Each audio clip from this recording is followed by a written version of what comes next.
Good afternoon children.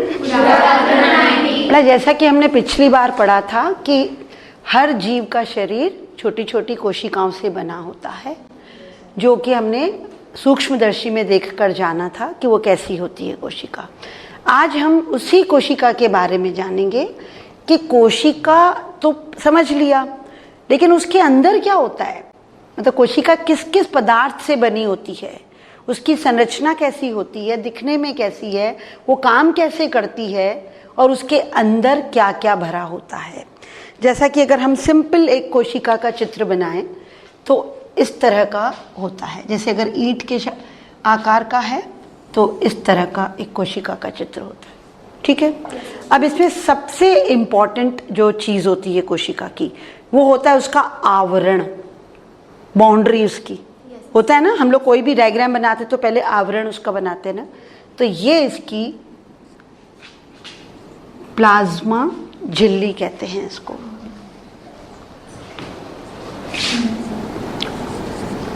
Plasma झिल्ली, झिल्ली आपको पता है ना, प्याज के छिलके के जैसे, वो तो दिखाई देती थी आंखों से, लेकिन ये आंखों से दिखाई नहीं देती। बिल्कुल बीचों बीच क्या होता है, किसी को पता है?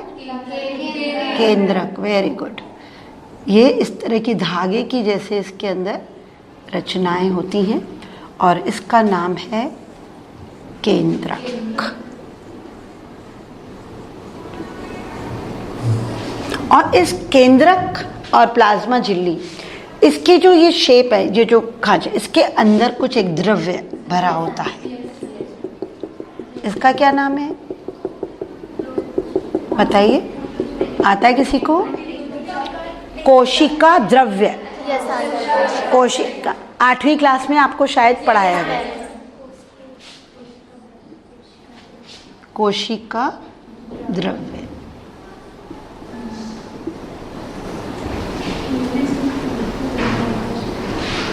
और इस कोशिका द्रव्य के अंदर भी कई अलग अलग तरह की पदार्थ होते हैं, जिनका हम डिटेल में अगले लेक्चर में जानेंगे।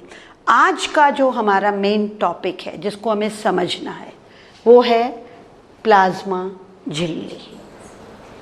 प्लाज्मा झिल्ली की संरचना कैसी होती है, ये क्या है, क्या इसके आर पार जैसे ट्रांसपेरेंट है, सेमी ट्रांसपेरेंट है, क्या कोई चीज़ें छन सकती हैं, नहीं छन सकती हैं, इसके बारे में आज हम पूरा पढ़ेंगे। तो सबसे बड़ी बात ये बताइए, अगर ये कोशिका है तो ये सांस भी लेती है कि नहीं लेती है? जैसे कि मैंने आपको अमीबा में बताया था, एक कोशिकीय है लेकिन वो सांस भी लेता है, वो खाना भी खाता है, सब कुछ। तो झिल्ली का क्या काम है सांस लेने में, कोई बताएगा? उस झिल्ली का क्या काम है सांस लेने में? सांस लेने में क्या होता है? नहीं, सांस जो हम चल रही है, अभी मेरी सांस चल रही है तो मैं क्या कर रही हूँ? कौन सी गैस? क्या होती है वो? जो कि हमारे ऐसे करो सब लोग, क्या आ गई अंदर है और बाहर कार्बन डाइऑक्साइड। इसी को तो कहते हैं ना सांस लेना।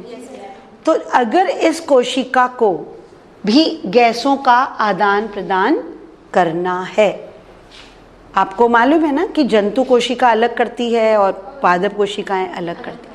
समझ करो, इसको कार्बन डाइऑक्साइड और ऑक्सीजन का आदान प्रदान करना है, मतलब लेना भी है, छोड़ना भी है। तो कैसे होगा इसके अंदर, कोई बता सकता है कैसे होगा इसके अंदर? इसके अंदर रिक्तिकाएं नहीं बेटा, ये जो है ना प्लाज्मा झिल्ली, इसकी बहुत तरीके होते हैं। जैसे आप लोगों के घर में छलनियाँ देखी है ना आपने, आटे छानने की अलग, चाय छानने की अलग, पानी छानने की अलग, और जो मजदूर लोग काम करते हैं, घर बनाते हैं, वो मिट्टी छानने की अलग। तो ये किस पर डिपेंड करता है कि उसके छेद कैसे हैं, कि छोटे छेद हैं कि बड़े छेद हैं कि छेद है ही नहीं। कोई तो जैसे अब यहाँ कांच पे कोई सामान रख दूँ, जैसे पानी गिरा दूँ, तो क्या इसके अंदर पानी एब्जॉर्ब होगा? क्यों नहीं होगा? क्योंकि कठोर है, इसके अंदर छेद ही नहीं है। तो सबसे बड़ी बात तो प्लाज्मा झिल्ली जो है इसके अंदर छेद होने चाहिए।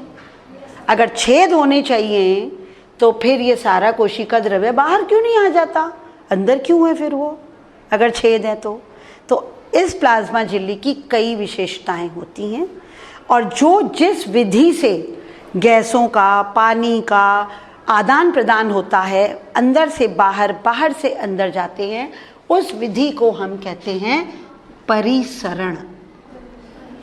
आपने ये शब्द सुना है? ऑस्मोसिस, इंग्लिश में ऑस्मोसिस कहते हैं, सुना है ना? परिसरण। परिसरण का एक सीधा सा नियम है कि जहां पर किसी भी चीज की अधिकता होती है वो कम की तरफ जाता है। मतलब किसी भी चीज की जहां पे अधिकता होती है, सांद्रता होती है, कंसंट्रेशन होता है, वो चीज कंसंट्रेशन से निकलकर उधर की तरफ चली जाती है और दोनों को बैलेंस कर देती है, बराबर कर देती है। जैसे समझ लो इस कोशिका के अंतर में कार्बन डाइऑक्साइड बहुत ज्यादा हो गई है, और इसको बाहर जाना है, निकलना है, तो जो बाहर है कार्बन डाइऑक्साइड वो कम होगी, और अगर अंदर कार्बन डाइऑक्साइड ज्यादा होगी तो कहां से कहां जाएगी चीज, कहां से कहां जाएगी? मैंने कहा ना, अधिक से कम की तरफ। मतलब ये चीज अधिक है, ये कम है, तो ये CO2 निकलकर बाहर आ जाए, जब तक कि दोनों बराबर नहीं हो जाती। मतलब दोनों का लेवल बराबर, या जितना इसको जरूरत है उतनी रहेगी। तो समझ गए इस बात को कि ये विधि कहलाती है परिसरण। अच्छा, इसका सबसे उदाहरण कई आगे और आएंगे, लेकिन पहले हमें ये समझना है कि इसके अंदर छोटे छोटे छोटे छोटे छेद होते हैं जिससे कि वो गैस बाहर आई, और अगर समझ लो अब इसको ऑक्सीजन लेनी है ना, तो क्या होना चाहिए? इसको लेनी है ऑक्सीजन, तब अगर यहाँ ऑक्सीजन ज्यादा हो और अंदर ऑक्सीजन कम हो तो फ्लो ऐसे हो। इस विधि को सबसे पहले हम इसको आगे भी इस्तेमाल करेंगे, इसीलिए आप इसको बहुत अच्छे से समझो। अब अधिक और ज्यादा का, जैसे अगर इस कमरे के अंदर 100 बच्चे बैठे हैं, दब दब के बैठे हैं, जगह ही नहीं है बैठने की बिल्कुल भी, पास वाला कमरा खाली है, तो मैं क्या करती हूँ, अरे थोड़े बच्चे निकल के वहां चले जाओ, जिससे कि बैलेंस बन जाए, कि हम सांस ले सके, हम उठ बैठ सकें। अपन भी करते हैं ये सब चीजें। ठीक ऐसे ही हमारे पूरे नेचर में, वातावरण में ये नियम है कि कभी भी परिसरण, ऑस्मोसिस, आदान प्रदान जब होगा तो अधिक से कम की तरफ होगा, जिससे कि वो बैलेंस बन सके। अब कोशिका को केवल ऑक्सीजन का ही तो आदान प्रदान नहीं करना पड़ता है, हम खाना भी खाते हैं, पानी भी पीते हैं, सबका आदान प्रदान कोशिकाओं के थ्रू ही होता है ना। तो क्या जो ठोस पदार्थ होते हैं या पानी होता है, क्या वो भी ये नियम पालता है कि नहीं? क्या वो भी उस नियम से परिसरण होता है कि नहीं? बताइए, खाली गैसों में ही ऐसा होता है? सब में होता है। ये नियम सबके लिए बनाया गया है, तो इसके लिए हमने एक कुछ क्रियाकलाप किए हैं तो समझाने के लिए परिसरण को। अच्छा, सबसे पहले मैं बिल्कुल सिंपल, जो आप लोग रोज घर पे खाना बनाते समय करते हो, रोज करते हो, दाल बनती है घर पे? रोज बनती है। तो मम्मी दाल बनाने से पहले क्या करती है? भिगोती हैं। एग्जैक्टली। ये दाल कौन सी है? मतलब सूखी। आप लोग हाथ में लगा कर देखो, आगे भी देख लो, आगे भी ले लो, देख लो कैसी है ये दाल। एकदम सूखी है? एकदम टाइट है ना, मतलब दब भी नहीं रही है। अच्छा, अब मैं आपको एक कटोरी दिखाती हूँ जिसमें मैंने 4-5 घंटे पहले पानी डालकर इन्हीं चनों को इसके अंदर डाल दिया था। दिख रहा है ना सबको? हाँ। अब यही वाले हैं चने। अब हम इनको भी छू के देख लें और इसका आकार भी देख लें। डिफरेंट है। देखो ऐसे एक सूखे को देखो और एक हाथ में गीले को देखो। एक हाथ में सूखा लो, एक हाथ में गीला लो, दोनों में कितना फर्क है? साइज कितना बढ़ गया? डबल से ज्यादा, डबल से ज्यादा हो गया। तो कैसे हो गया?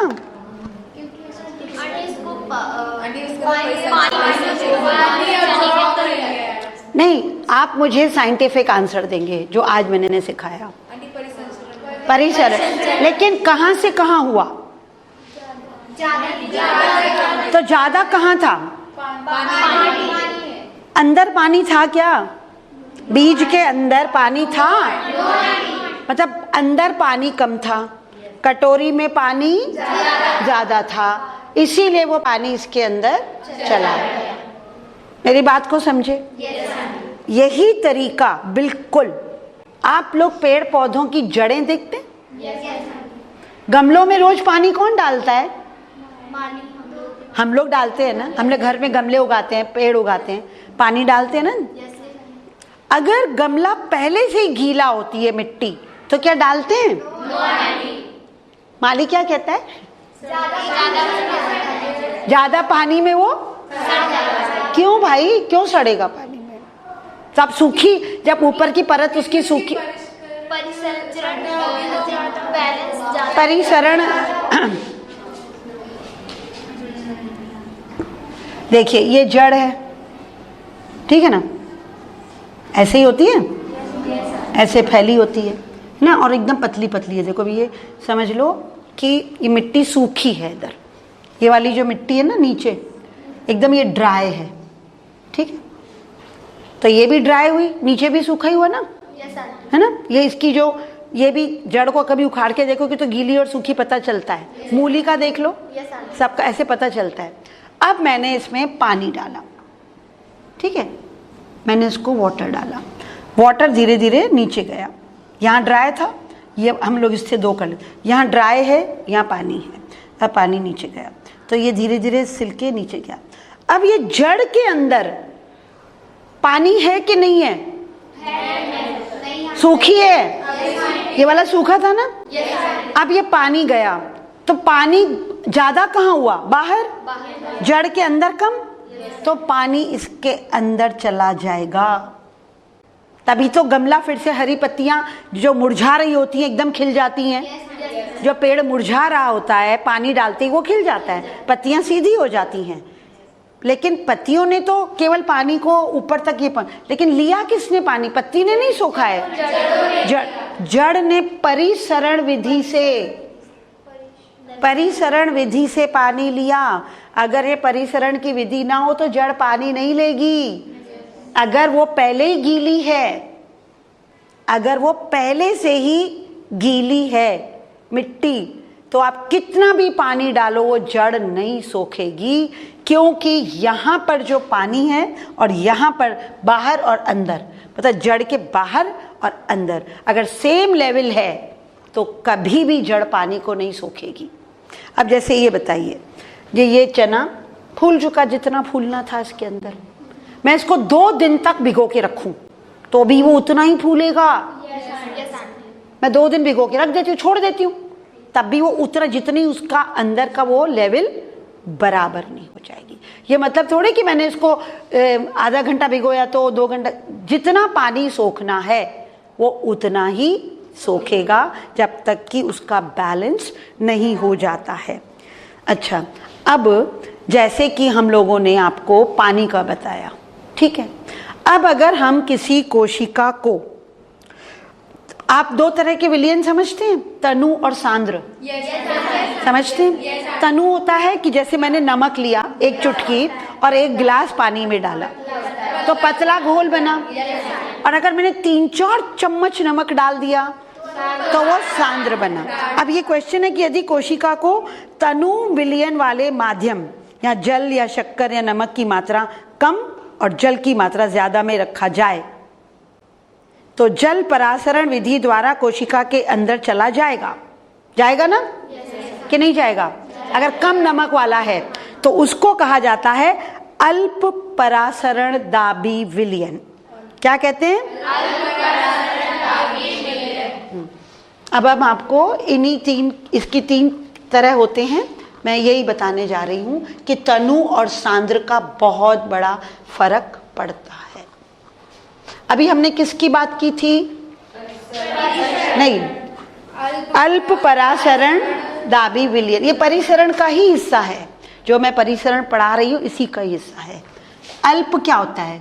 मतलब थोड़ा, है ना? अल्प परासरण दाबी विलयन।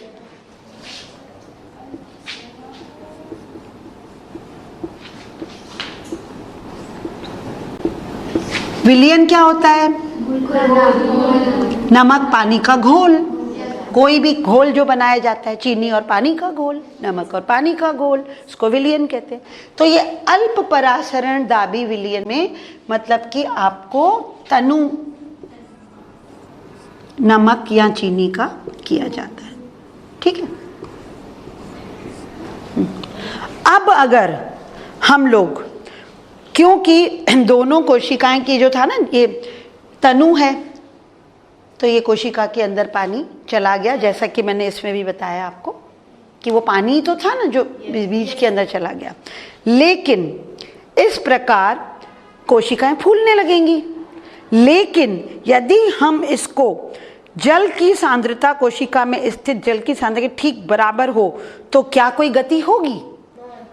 मतलब जो नमक का घोल हमने यहाँ किया था, अगर कोशिका के अंदर भी उतना ही नमक है, जितना पानी के गिलास के अंदर हमने डाला था नमक, उतना ही खारा पानी कोशिका के अंदर भी है, तो क्या आदान प्रदान होगा?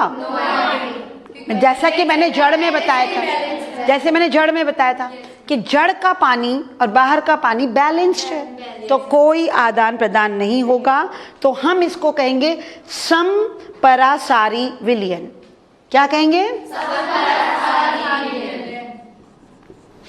समपरासारी विलयन। इसमें कुछ भी आदान प्रदान नहीं होगा। इसमें ना तो इधर जाएगा पानी ना उधर पानी जाएगा।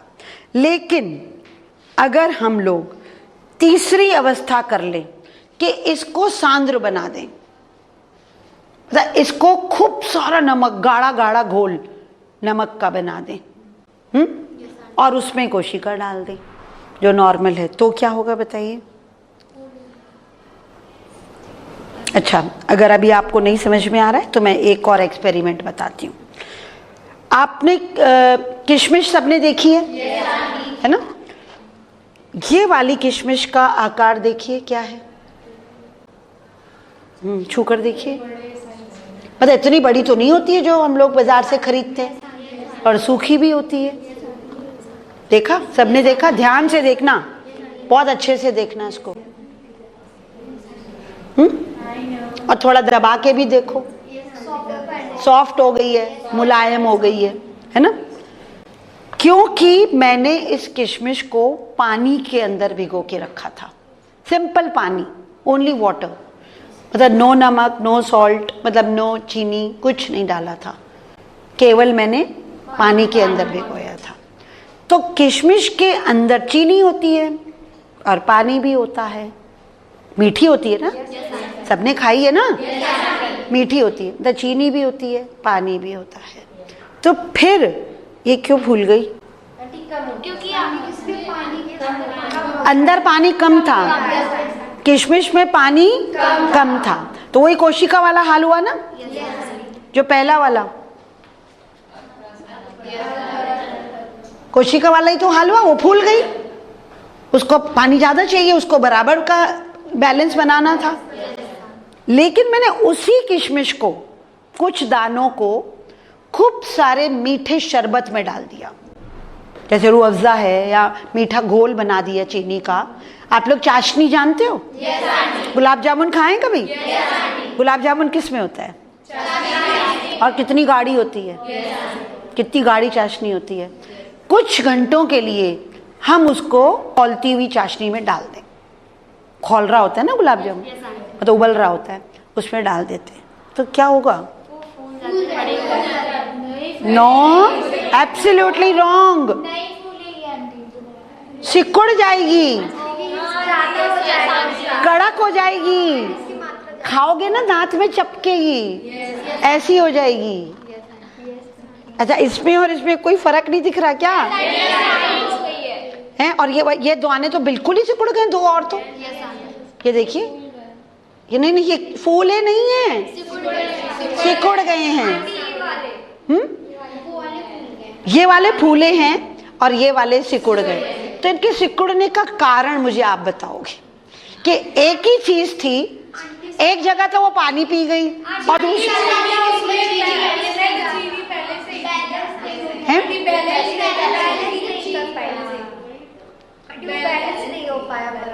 क्या चीज बैलेंस नहीं हो? तो वो विलियन कैसा था? एक तो तनु होता है ना, जो चाशनी है वो सांद्र है, मतलब उस चाशनी में पानी कम होता है और चीनी ज्यादा। एक चम्मच ऐसे चख लो तो बिल्कुल मीठा मीठा लगता है ना। तो हम लोगों ने क्या करा, उसको सांद्र मतलब कि कंसंट्रेटेड, है ना, सांद्र विलियन था। तो उसमें जो तीसरी विधि होगी, ये दूसरी है, ये थी, उसको कहेंगे अति परासरी विलियन। अति होता है ज्यादा, सम होता है बराबर, और अल्प होता है थोड़ा। अब क्लियर आया दिमाग में कि एक ही झिल्ली है, एक ही तो कोशिका झिल्ली है, लेकिन तीन तरह के काम कर रही है। डिपेंड करता है कि वो कहां पर रखी। अति परासरण दाबी विलियन तीसरा है ये।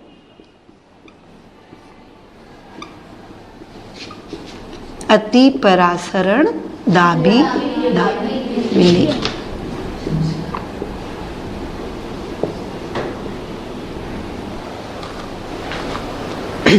इसमें अगर किसी को कोई प्रश्न है तो आप मुझे पूछ सकते हैं, अगर कोई कुछ समझ में नहीं आया है तो। इसका ये कारण क्या था कि इसके सिकुड़ने का?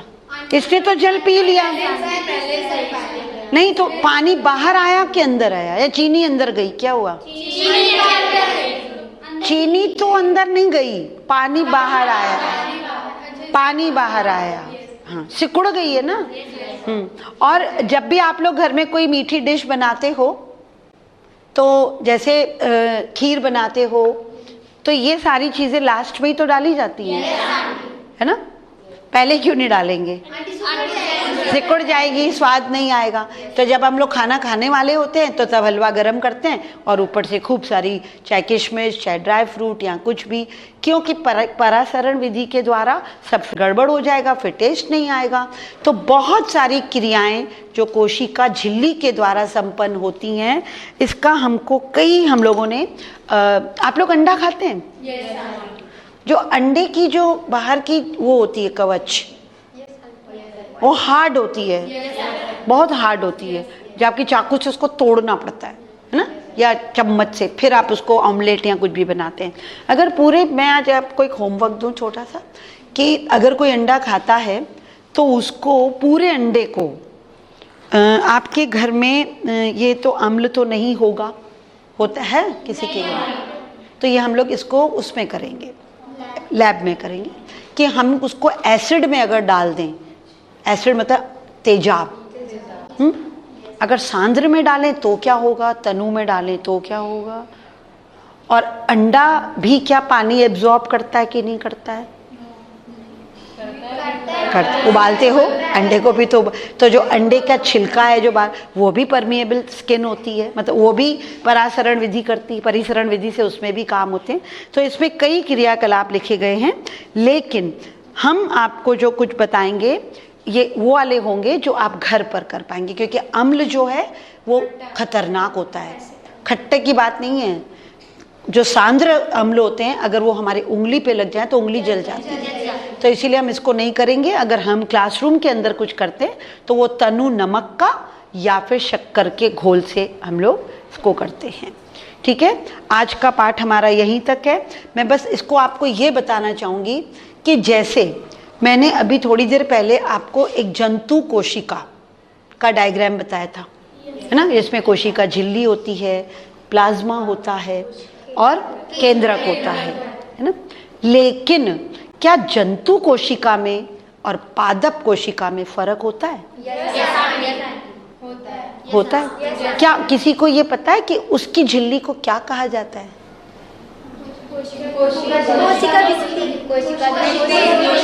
कोशिका भित्ति। भित्ति क्या होता है? दीवार। दीवार कोई पतली नहीं होती है, वो लेयर्स की बनी होती है। तो कोशिका भित्ति का जो लेसन है वो हम कल पढ़ेंगे, ठीक है।